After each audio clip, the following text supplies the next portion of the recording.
Today, we'll be talking about an app that turns any Android device into a controller for the Nintendo Switch, and how its various features, such as sticky keys and macros, can help you access all the intended functions of a game, and finally, automatically craft items in Animal Crossing without having to lift a finger.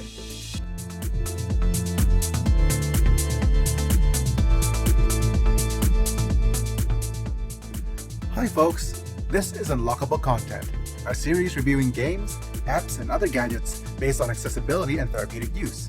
I'm a disabled person who's paralyzed from the chest down, and I wanted to share my experiences I've discovered in my journey of recovery. If you like this kind of content and or find it useful, please leave a like, comment, and consider subscribing and sharing it to those who might need it. It really helps boost my channel, and hopefully this content will be picked up by the YouTube algorithm for more people to see. And with that out of the way, it's on to the video. Usually, when it comes to the Nintendo Switch, despite their games being geared for a wider audience, their accessibility options are very limited. The Joy-Con buttons are small, they don't lie flat on the table. Joy-Con drift is an even bigger issue than usual because I'm not constantly holding the analog stick.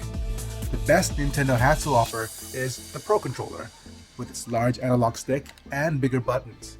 It makes games somewhat more accessible, but still very tough for majority of functions, such as ones that uses the shoulder buttons. This is where third-party developers come through. There are a plethora of options out there, from large arcade sticks to specifically adaptive controllers, like the Xbox adaptive controller. But due to lack of proper support, most of them require cumbersome wirings and workarounds. However, if you saw my last few vids, you already know how much I love touchscreens as an interface option, and this is where phone apps really shine through. Which brings us to Joy-Con Droid. Joy-Con Droid is an app that simulates all the features of a Joy-Con or a Pro Controller, but on a phone or a tablet screen. The app syncs via Bluetooth directly with the Switch console, meaning I can access all the intended functions of the game without the hassle of all the extra wires. And all you need is a phone and another controller, and you are ready.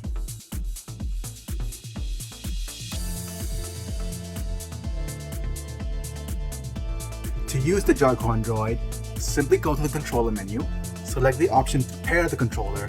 Your phone will ask for permission to use its Bluetooth. Click accept, pair the device, and it should show up on the Switch immediately. If the device instantly disconnects after leaving the menu, you might need to try it a few more times until it sticks.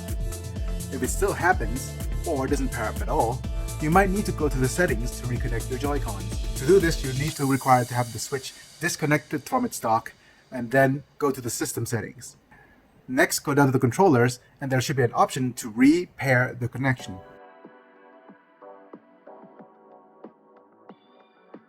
Simply press and hold X, and when the menu prompts you, just go back to the controller menu, select the option to pair the controller, and it should work fine.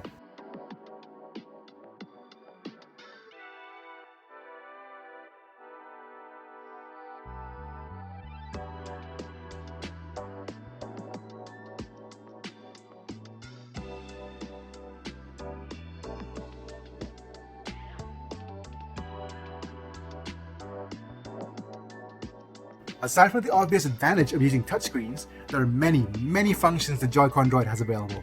I'll be playing Animal Crossing to demonstrate. One of my favorite key features is the customizable controller, where with some work, you can adjust the size of the buttons to your needs. No more missing the A buttons when you fish. The other neat feature is the sticky keys functions, which could be found in the Turbo Controller UI, where you can use it to hold down buttons for you.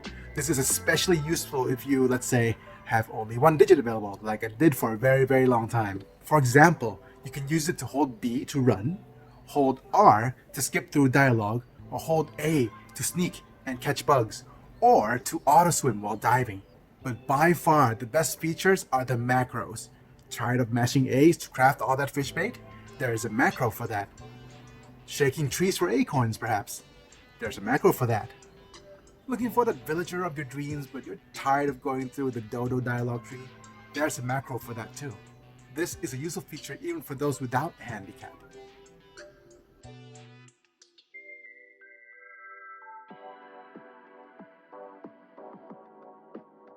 To get it out of the way, yes, although the app is free, it does contain ads, and more often than not, if you're disabled, it is nearly unusable in its free version. Accidentally pressing on the ads while using it is a constant pain, and I had to bite the bullet and buy it out of inconvenience. That being said, it is a minor purchase that I didn't regret.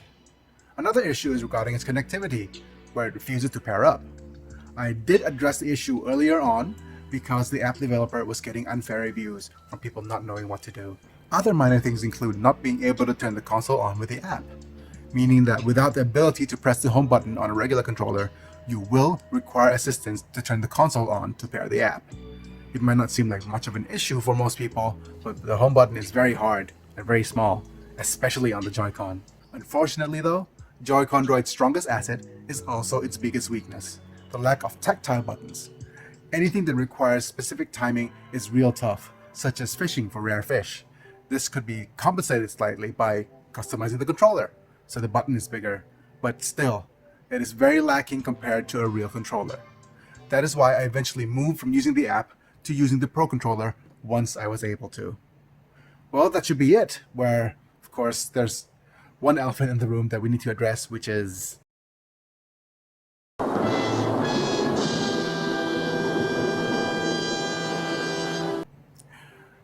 yes, you can use the app to spoof amiibos for free if you know where to get the files.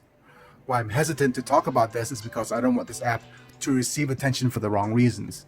There are plenty of resources elsewhere on how to do such things, and I know availability of amiibos is like an issue, but I would be real disappointed if this app disappeared for that. In conclusion, I'm giving Joy-Con Droid a golden key. The features the app offers opens a variety of doors for people of various levels of disability to enjoy. I'm also fully aware that the creators of the app probably had not intended for it to be used for accessibility, but I reached out to them via Discord, and they were moved by my story. So, kudos for making the app available. Thanks, guys. That's it for now. If you like this content and would like to support the channel, please like and share the video. If you have content that you'd like me to review, please comment below. This project is a collaborative effort just between me and my wife, Fata, so any form of support is appreciated. Thank you.